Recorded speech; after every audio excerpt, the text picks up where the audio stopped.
గుంటూరు జిల్లా తెనాలి కొలకలూరు గ్రామంలో తొలి రచ్చబండ కార్యక్రమంలో షర్మిల పాల్గొన్నారు. కాంగ్రెస్ అధికారంలోకి వస్తే ఖచ్చితంగా రాష్ట్రానికి ప్రత్యేక హోదా తెస్తానని హామీ ఇచ్చారు. రచ్చబండకు వచ్చిన వారి సమస్యలు విన్నారు. వైసీపీ చేస్తున్న అక్రమాలు, అన్యాయాలు గుర్తించామని, అధికారంలోకి రాగానే సరికొత్త పరిపాలన చూస్తారన్నారు.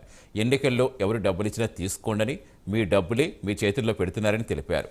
ఓటు మాత్రం ఆలోచించి వేయమన్నారు. స్పెషల్ స్టేటస్ రావాలంటే కాంగ్రెస్ను గెలిపించాలన్నారు. చేయాలి బిడ్డ ఎలాంటివి అని బయలుదేరి వెళ్ళాడు రాజశేఖర రెడ్డి గారు. అలా రచ్చబండకని బయలుదేరి వెళ్ళిన నాన్న మళ్ళీ తిరిగి రాలేదు. ఈరోజు రాజశేఖర రెడ్డి బిడ్డ మీ అందరితో, ఇంతమందితో మీ సమస్యలు వినడానికని వచ్చారు. ఈరోజు ప్రజలకు సమస్యలు ఉన్నాయి. ఇల్లు అందని వారు ఎంతో మంది ఉన్నారు.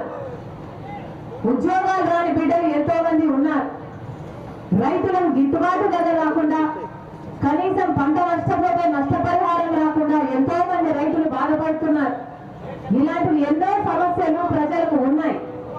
కానీ ఆ ప్రజల గురించి మీరు మాట్లాడకపోతే, ఆ ప్రజల సమస్యల గురించి ప్రజలు మాట్లాడకపోతే అవి ఎప్పటికీ ప్రపంచం దృష్టికి రావు.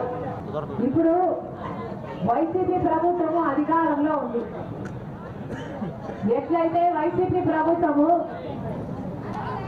లిక్కర్ ఇప్పటి నుండి ఈ లాయర్లు చెప్తున్న ఈ చట్టం అమలులోకి వస్తే భూ కబ్జాలు కూడా సర్కారే చేస్తారు. లిక్కర్ వ్యాపారం ఎట్లయితే సర్కారు చేస్తుందో